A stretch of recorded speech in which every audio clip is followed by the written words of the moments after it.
Welcome to Cuba, a place where lively culture, amazing history, and beautiful nature all come together like a perfect song.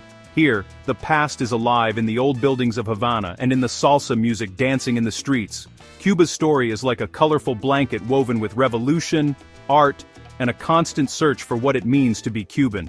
From the green Viñales Valley to the white sandy beaches, the island is truly beautiful, but its real heart is in its stories and the strong spirit of its people. We'll discover tales of hard times and victories, explore a famous education system, and be amazed by how people keep old cars running through the years. Let's start our trip into the heart of Cuba. To truly understand Cuba, you have to look back across centuries of struggle, where the fight for independence has shaped every corner of the island's identity. This is a land where the echoes of past battles still linger in the streets, and where the dream of sovereignty has been passed down from one generation to the next.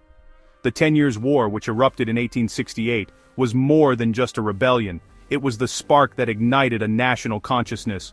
Ordinary farmers, freed slaves, and intellectuals joined together, fighting not only for freedom from Spain, but for the right to define what it meant to be Cuban. Though the war ended without full independence, it created a legacy of heroes and a sense of unity that would fuel future generations. Among these heroes, José Martí stands out as a symbol of hope and vision. A poet, journalist, and revolutionary, Martí's words and actions inspired a whole nation. He dreamed of a Cuba that was just inclusive and truly free.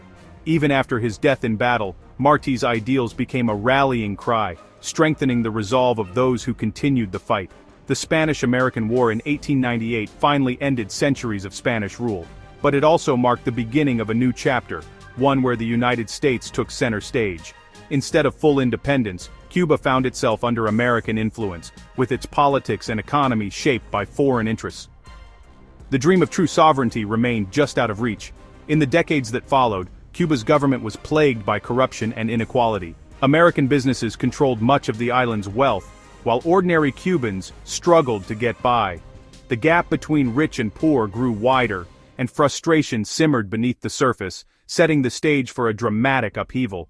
The 1959 revolution, led by Fidel Castro and Che Guevara, was the explosive result of this long history of resistance. It was a moment that captured the world's attention, as a small group of determined revolutionaries toppled a powerful regime. Their victory was seen as a triumph for the oppressed, and it sent shockwaves far beyond Cuba's shores. After the revolution, sweeping changes transformed Cuban society. Land and businesses were taken from the wealthy and redistributed. Ambitious social programs, like nationwide literacy campaigns and free healthcare, aimed to lift up the poor and create a more equal society. Cuba quickly became a focal point in the Cold War, drawing both admiration and criticism from around the globe. The United States responded with a strict trade embargo, hoping to isolate Cuba and force change. Instead, the embargo pushed Cuba to become more self-reliant and deepened its ties with the Soviet Union. The effects of this policy are still felt today, shaping the island's economy and daily life for generations. This long and complex history is alive in every statue that stands in Havana's plazas, in every passionate political speech, and in the everyday lives of Cubans. The struggle for sovereignty is not just a story from the past, it's a living force that continues to shape the nation. The revolution's legacy is still debated.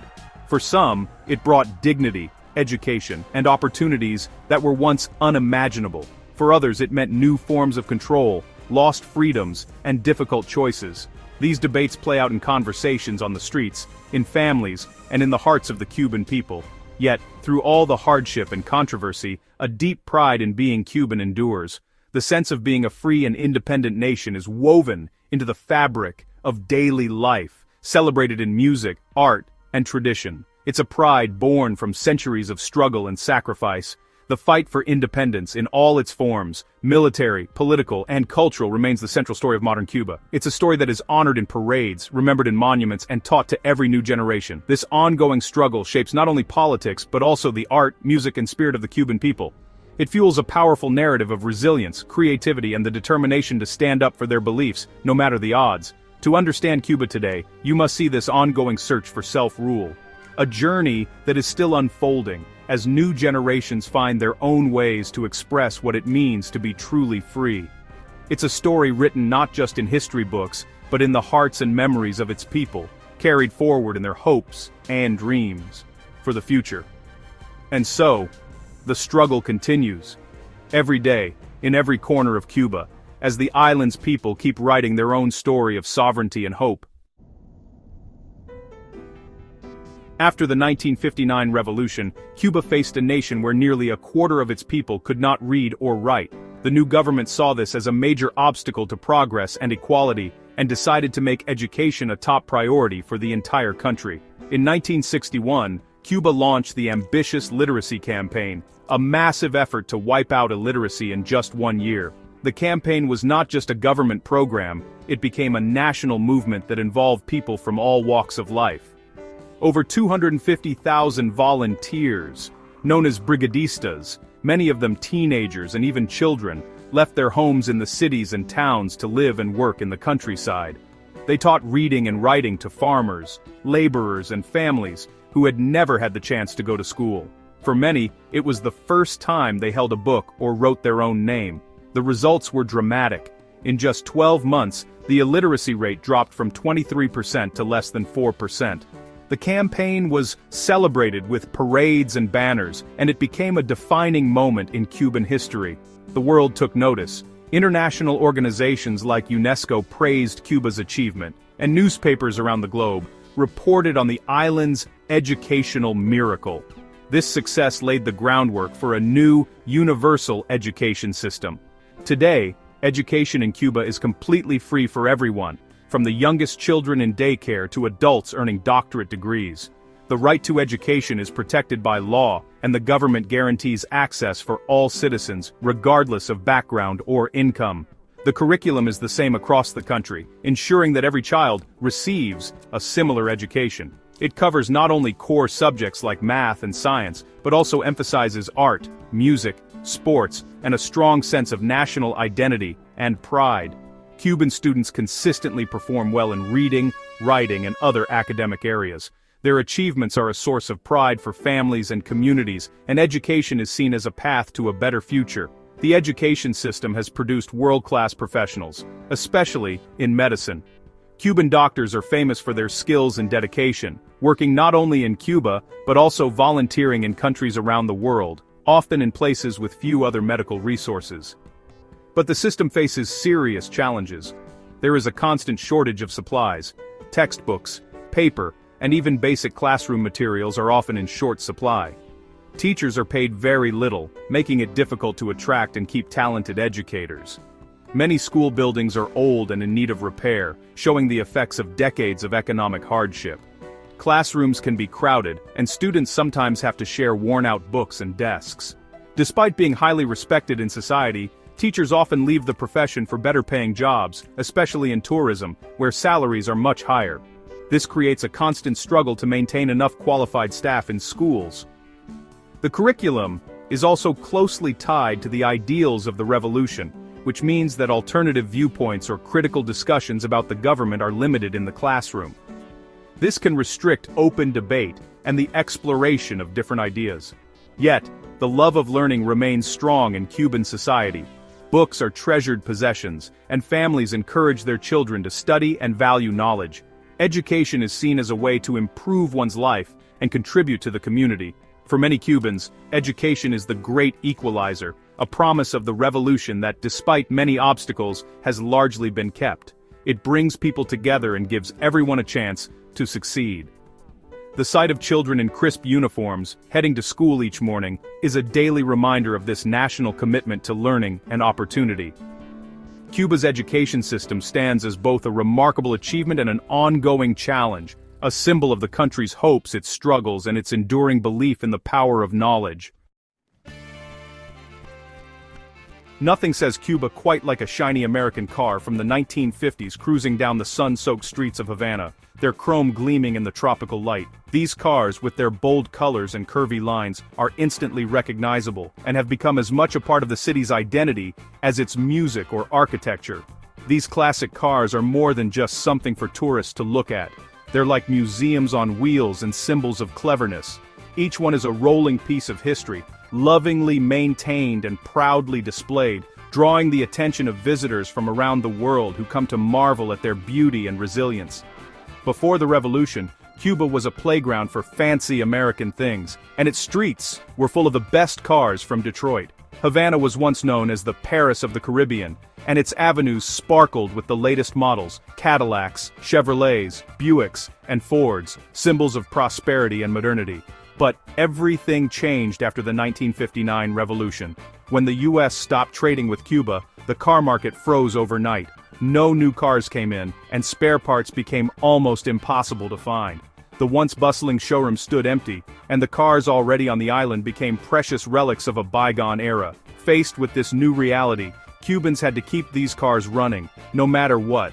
Giving up was not an option, so they became experts at making do with whatever they could find. Mechanics became like magicians, fixing engines, changing parts from Russian or Japanese cars to fit, and making new parts from scratch.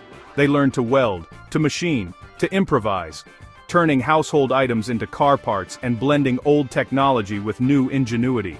The result? Cars that look American on the outside but have a mix of parts from all over the world under the hood. It's not unusual to find a classic Chevy, powered by a Russian Lada engine, or a Ford with Japanese brakes and homemade gaskets. Keeping them looking good is an art. Panels hammered by hand, shiny chrome, and bright paint keep them alive.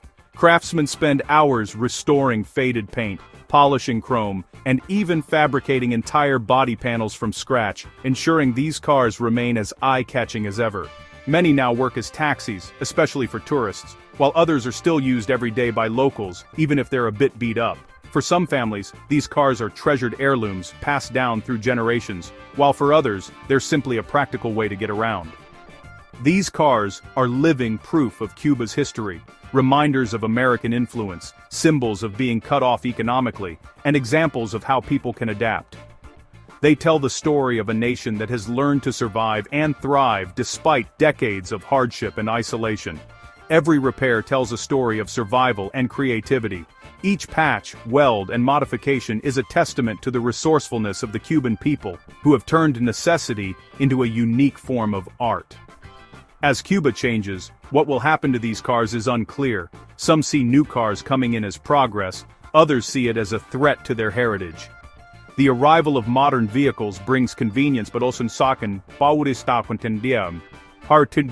but also raises questions about the future of these rolling relics and the culture they represent. For now they remain famous symbols, strange contradictions on wheels, American icons in a communist country. Their presence is a daily reminder of Cuba's complex relationship with its past and its ability to blend old and new in unexpected ways. They are the heartbeat of Havana, the sound of the island. The rumble of their engines and the flash of their colors are woven into the city's rhythm, as familiar as the music drifting from open windows. More than just machines, they connect us to the past and show Cuba's lasting spirit of resolver, making things work, no matter what. They are a source of pride, a means of survival, and a symbol of hope for the future.